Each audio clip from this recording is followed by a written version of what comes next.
What up, what up, what up? It's your boy LQ, Mr. Real Deal Fantasy HQ, and welcome to the RotoBaller Fantasy Sports YouTube channel. Please make sure you guys like and subscribe. And today we're going to be talking about another running back, Dameon Pierce. This is my player breakdown on what this current situation is looking like because it's not good.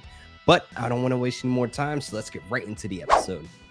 Houston, we have a problem, and it's a big problem. It's with Dameon Pierce and how he's being utilized in this Texans offense. It hasn't looked good the last couple of weeks. It's only been 2 weeks of football, but the man is averaging 6 fantasy points per game, and that's not looking good for a workhorse type running back where we have him in starting lineups these past 2 weeks. He's only having 47% of the snap share. He has 34 routes ran, which is okay. He's leading the Texans running backs, but man, that's just not enough for him. Only 6 targets and 4 receptions so far, 26 rushing attempts, which is 25th in the NFL right now, and has a total of 10 rushing attempts in the second half of games. That is not good whatsoever. Now, looking at the second half of the games where, the Texans are most likely playing from behind, which we already knew the possibility of that going into the season when we were drafting Dameon Pierce, but man, it wasn't what was sold to us over the summer. And also CJ Stroud's leading the NFL right now in passing yards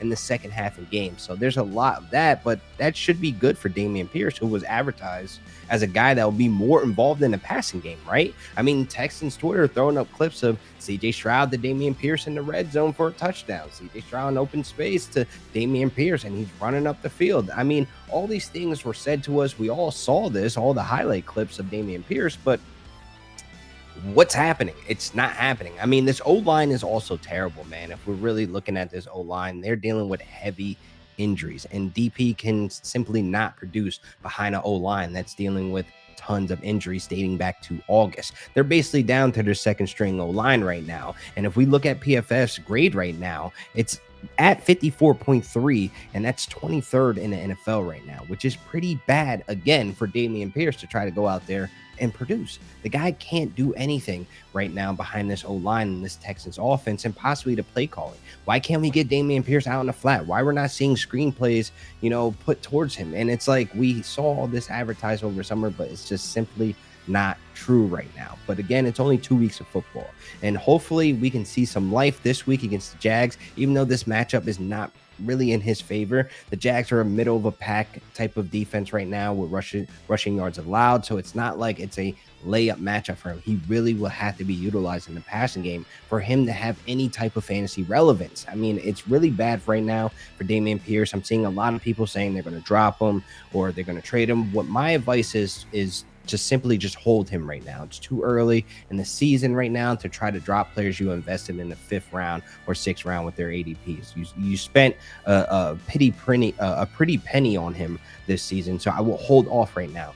We know Dameon Pierce is a freak athlete. We know he can break tackles. We know he can take it to the house at any point of the field where he's at once he gets that opportunity. We know he's a great athlete. It's a very similar situation, if you ask me, to Kyle Pitts. Kyle Pitts is a tight end of his generation. He's a freak athlete. He's great at what he does, but he's just in a terrible situation right now when it comes to play calling and how he's being utilized. And that's very similar to Dameon Pierce right now.